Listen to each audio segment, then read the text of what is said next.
So, ang provincial government of Southern Leyte nagpahigayon og proyekto para sa katawan sa Southern Leyte sa kini ka plantation nga ang atong itanom is ang jackfruit Ebiac sweet.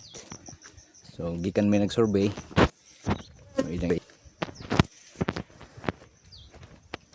kalos Ginoo pasar kay open man.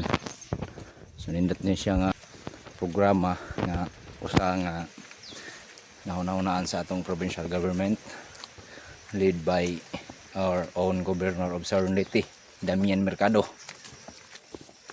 para po implement ni nga project year 2019 panahon pa sa COVID.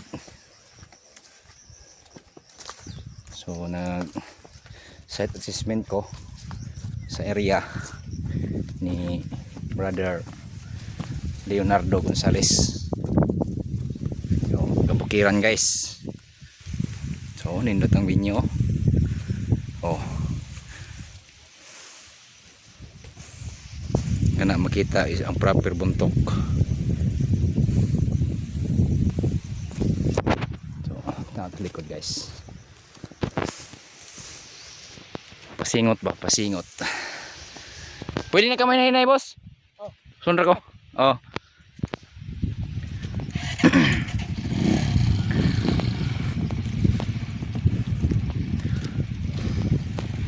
So no, itong date karon is July 9, 2026.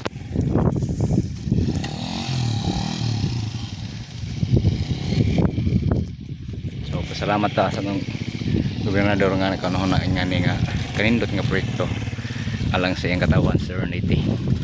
Mabuhay ka Gob.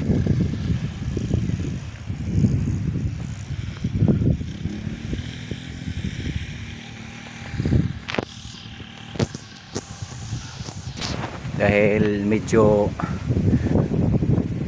makulimlim yung panahon at maganda naman yung hangin, sariwang sariwa dahil nga may bagyong Inday. So kahit pa paano duty pa rin tayo for the sake of the people of Southern Leyte. So let's do this guys.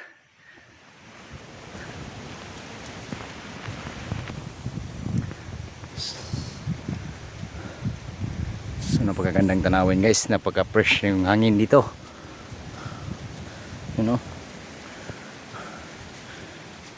Wow, pag pumasyal kayo dito guys, sigurado 100% mabas-bawasan yung stress ng mga nararamdaman nyo. Siguro feeling ko paggabi may namamasyal din dito kasi may bonfire, so pwede pala dito magtambay.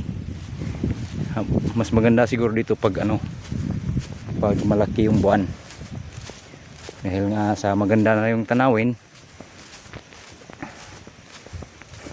pagka-calm dito. Ito yung mga area o lugar na kung saan mapapawi lahat ng mga problema mo. Ayan guys,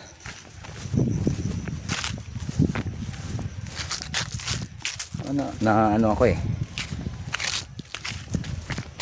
na-miss ako dito sa mga ganitong lugar kasi adventure lover ako so may dito. Wow,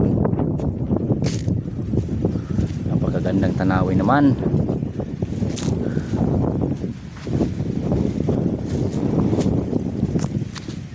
Napakabuti talagang Panginoon guys, dahil yung environment dito is napaka-calm. Sa doon ka sa syudad, napaka-toxic ng hangin. Dito feel na feel mo talaga yung freshness ng hangin. Ayan yung dagat guys. At uwi na ako at puntahan ko pa yung magpapasurvey sa akin. watching guys. God bless.